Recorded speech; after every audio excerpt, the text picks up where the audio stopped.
si Filipino Reactor Beast, Saudi Arabia, and welcome back to my channel. Agad-agad, gawa natin yung react. Ang latest, hindi naman latest, kundi ang bagong episode na naman ng The Clash 2024. So, this is the isa laban sa lahat. Actually, for me, hindi pa masyadong clear sa akin kung paano to ang isa laban sa lahat. Kasi may magpe-perform na isa. Pero, for example, si Angel di ang magpe-perform ngayon at hindi ko din alam kung ano kakantahin niya. Pero hindi ko din alam kung after, may makakalaban pa daw si Angel Fizz. Kung paano ang naging isa laban sa lahat. Because I think this is the first time yung tipong tuloy-tuloy ako gumawa. Hindi naman tuloy-tuloy yung tipong may mga ginagawa akong reaction video sa The Clash kasi usually late na talaga ako gumagawa ng reaction video pag sa The Clash. Yung tipong may nananalo na. So, I want to take a longer, let's all watch it. Actually, paborito ko to sa Angel. Isa laban sa lahat. Nasa likuran ko ng mga litrato na Ay, from Subic pala siya. balang araw, makikita nyo rin Gusto ko ang tong litrato boses ko niya. na kasama nito dito sa likod ko. Isa po sa mga nagbago sa buhay ko is yung self-confidence ko. Very nice. Very soulful. Yung nag-improve pa sa akin ay yung engagement ko sa social media, sa personal. Good. Nagkaroon ako ng maraming fans. Luzon, Visayas, Mindanao po actually. Meron pa po sa ibang bansa. Ang gagawin ko po sa 1 million pesos na mapapanalunan ko sa The Clash Yes. ay i-invest ko po ito sa pangarap kong negosyo, which is Music Cafe. Music Cafe. Okay. Ay, Remember when we held on oh my God, I love this song. for the Hmm. nights we almost lost it. This is one thing that I really love about her, the way how she... Actually, hindi ko alam kung anong pronoun yan. No? Pero kasi, the way siya mag-enunciate, delivery niya, the emotions are overflow. Plus, yung boses niya, napaka-flowerish, napaka-kalmado, pero alam mo yung dynamics naririnig. Gan. Once again, Favorite ko to eh. we can take the night into tomorrow. Ganda ng arrangement. Living on feelings, Ganda ng arrangement. touching you, I feel it all again. Ganun pa talaga. Ganun pa talaga. Parang hindi siya...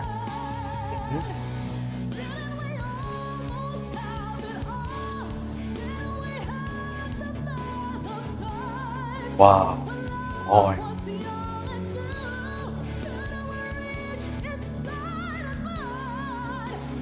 Galing.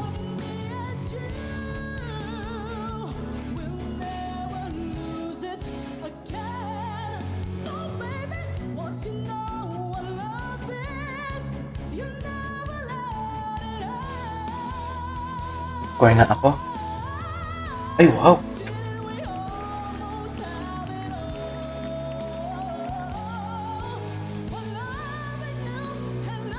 Hindi siya hinihingal.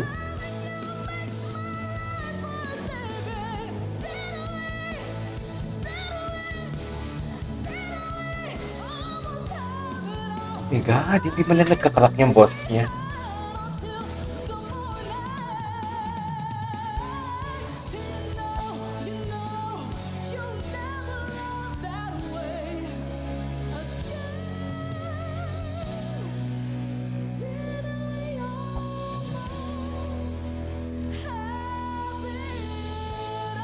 Tapos may makakalaban siya dito, right? Wait lang. Wait lang, naloka ako. Naloka ako yung... Kuya, gusto yung arrangement? Hindi niya gusto. Okay, no? Hmm. Okay naman. Hindi niya gusto yung arrangement. Naiiyak po. Bakit? Ba't ka naiiyak? Ito sa...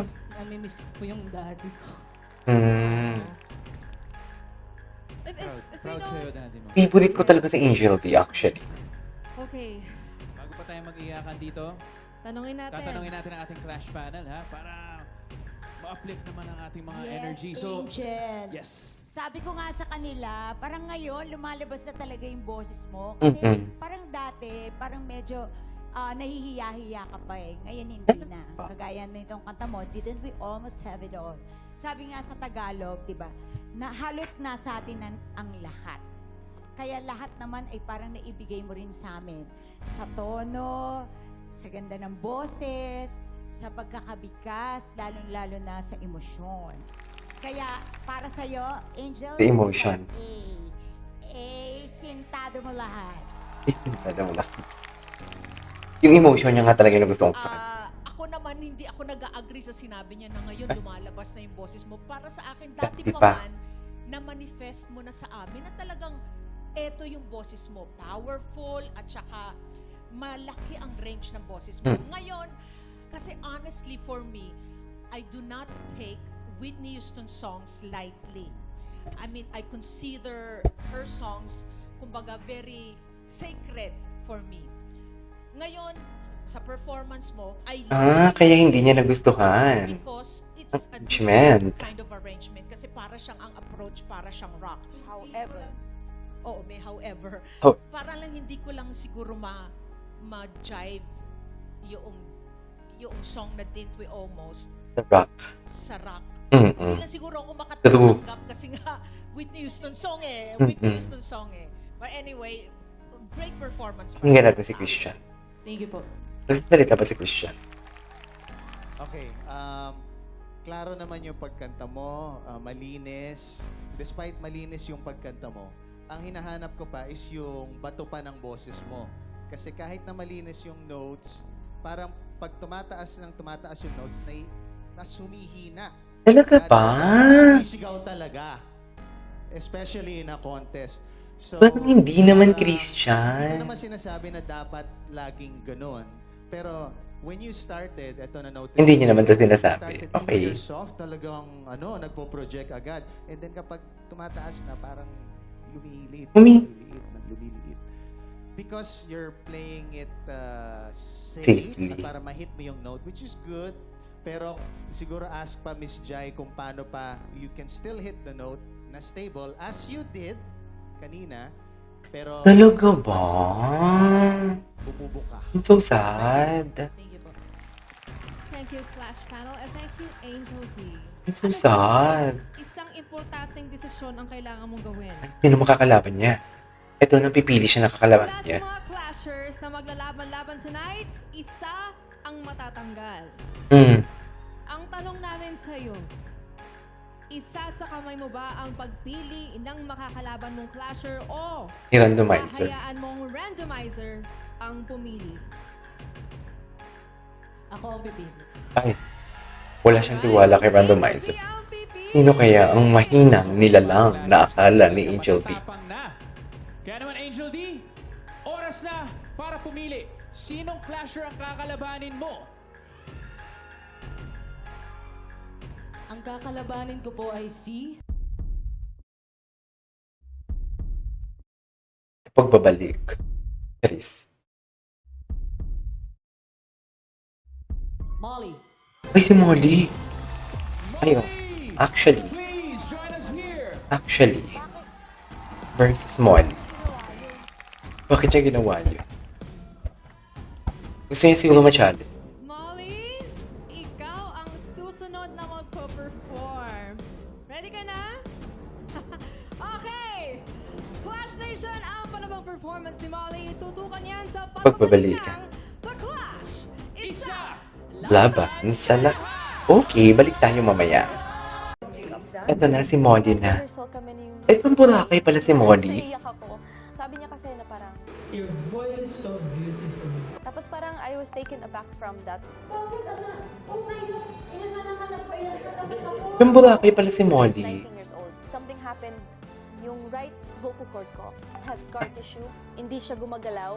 It was a scary time na hindi ko alam if I'm gonna be able to work as a singer again. Then you start thinking, wala na din kwenta yung buhay ko. It's a scary place to be. I'm really lucky na nandun yung lola ko, yung family ko, that they brought me out of that dark place. Nang alam ko yung kakantahin niya. Yung kay Gary V.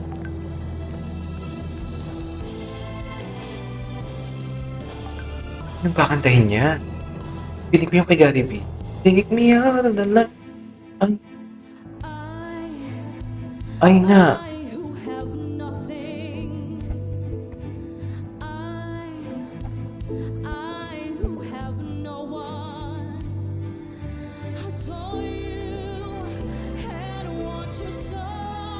Grabe yung mata niya. Oh. I'm just a no one with nothing to give you but all. I love you. Okay. Alam ko na kung sino panalo dito. You give her diamonds, Ah, bright, sparkling may kulang eh. diamonds. But believe me, Ba't may kulang? when I say that she can give you what Emotion. but she'll never love you the way I love you. Hindi ko masyado nararamdaman. Oh.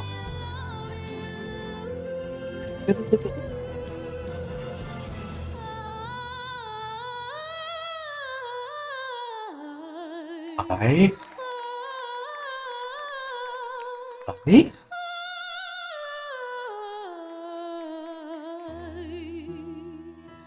Parang soprano siya.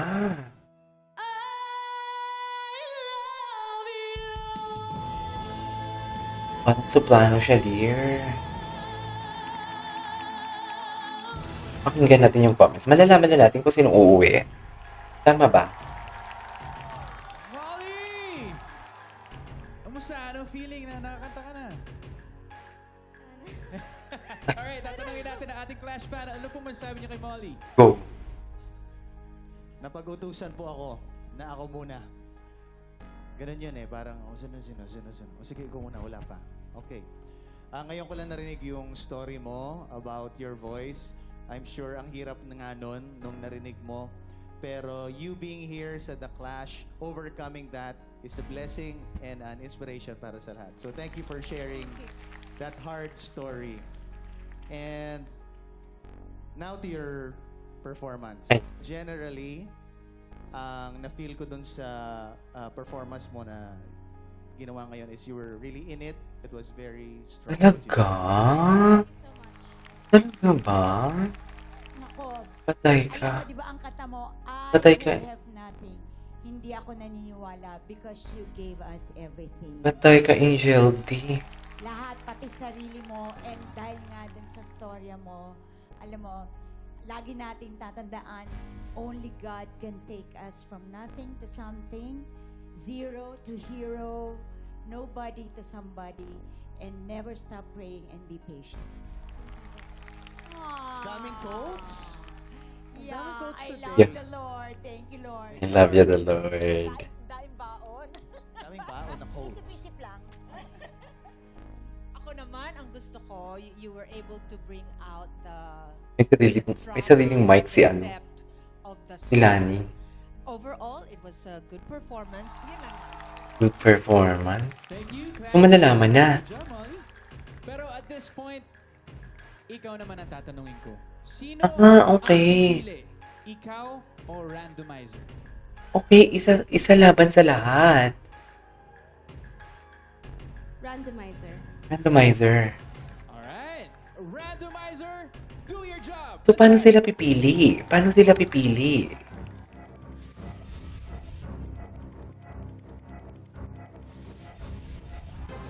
Ay, si Sandrex, lalaki. Lalaki. Brother, please join us here. What's up, bro? You ready?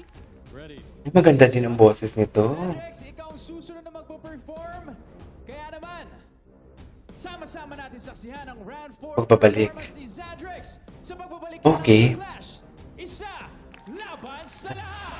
Okay, there you go guys, that is our for today's video. Angel D muna tayo tsaka Molly. So, hindi ko gets kung paano to magkakaroon. Kung paano sila pipili ng papauwiin.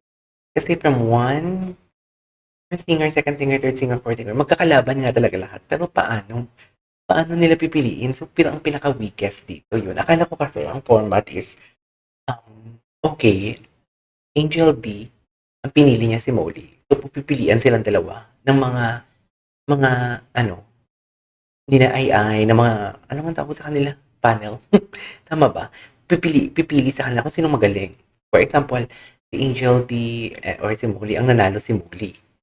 Si Molly mapapahinga, si Angel D ngayon ang lalaban ulit. Akala ko ganun. Kakalabanin niya yung next singer. So, akala ko ganun talaga. Hindi pala. Anyways, there you go guys. This is our for today's video. This is KJ Vlogs and see you on my next vlog. Bye!